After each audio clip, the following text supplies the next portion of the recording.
2019 నుంచి 2024 వరకు వైసీపీ ప్రభుత్వ హయాంలో తిరుపతి లడ్డూ కల్తీ జరగలేదంటూ విశాఖ వెంకటేశ్వరం మెట్టలో ఉన్న స్వామివారి దేవాలయం ముందు మాజీ ఎమ్మెల్యే వాసుపల్లి గణేష్ కుమార్ ప్రమాణం చేశారు. వెంకటేశ్వర స్వామి దర్శనం అనంతరం ఆయన మీడియాతో మాట్లాడుతూ వైసీపీ ప్రభుత్వంపై నిందలు వేస్తున్నారని ఆయన మండిపడ్డారు. చంద్రబాబు మనసే అపవిత్రమైనదంటూ కల్తీ లడ్డూ డ్రామా ఫెయిల్ అవ్వడం వల్లే జగన్ డిక్లరేషన్ పై సంతకం చేయకుండా తిరుపతి పర్యటన రద్దు చేశారంటూ కొత్త రకం డ్రామా క్రియేట్ చేస్తున్నారన్నారు. జగన్మోహన్ రెడ్డి తిరుపతి వెళ్తానంటే వెళ్లనీయకుండా నోటీస్ ఇవ్వడం దారుణమని అన్నారు. దయచేసి కూటమి నాయకులు హిందువుల మనోభావాలతో ఆడుకోవద్దని ఆయన డిమాండ్ చేశారు.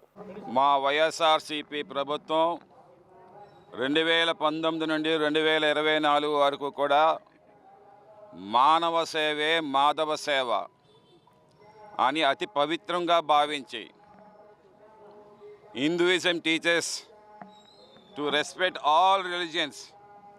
In this lies the secret of Ram Rajya అని చెప్పింది మహాత్మా గాంధీ.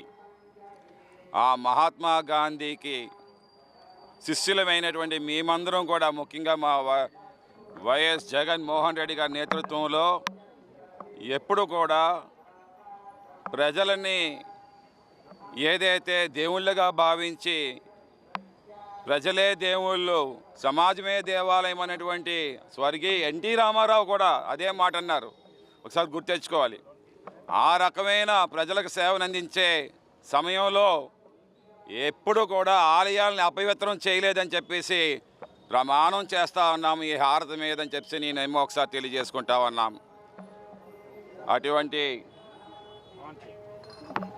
కొద్దిగా దూరంగా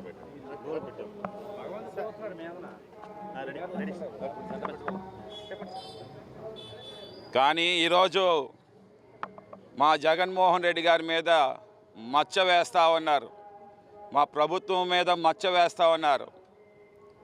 ఈరోజు తేటతెల్లమైంది. All intellectual peoples, all national channels అన్నీ కూడా అపవిత్రం జరగలేదు, కేవలము చంద్రబాబు నాయుడు మనస్సే అపవిత్రం. Is the liar.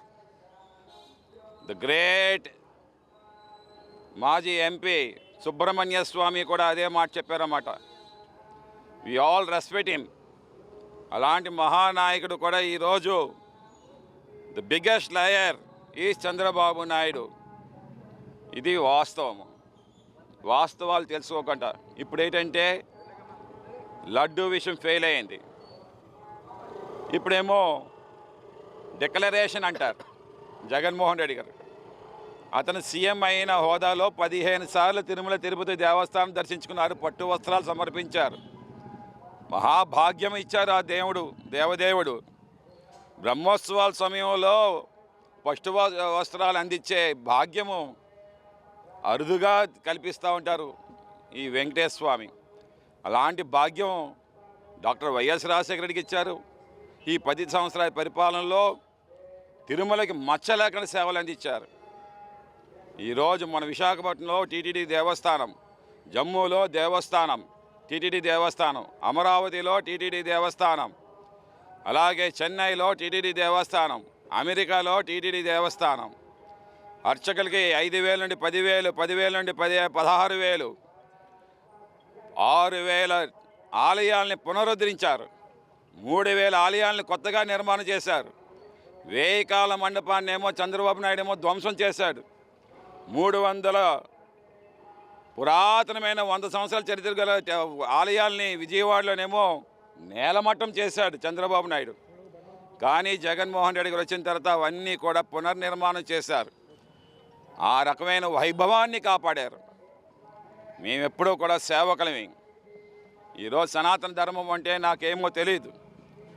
పదేగా ఈరోజేమో Pawan Kalyan గారు మాట్లాడుతూ ఉన్నారు. మాకు ఒకటే తెలుసు సనాతన ధర్మం అంటే. నేను ఒక డిఫెన్స్ పర్సన్గా చెప్తా ఉన్నాను. మేము అక్కడికి వెళ్ళి ఒక ఓత్ తీసుకున్నాం భారతదేశం రక్షించడం కోసం అని చెప్పి. an assassin's bullet may put an end to my life. I would welcome it. But I would love above all to fade out doing my duty till my last breath.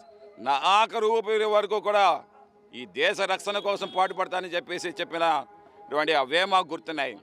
అలాగే మా వైఎస్ఆర్సీపీ పార్టీలో ప్రజలు, ఏదైతే సమాజం ఈరోజు వారి కోసం పాటుపడతామని చెప్పేసి మేము కంకణం కట్టుకున్నామన్నమాట.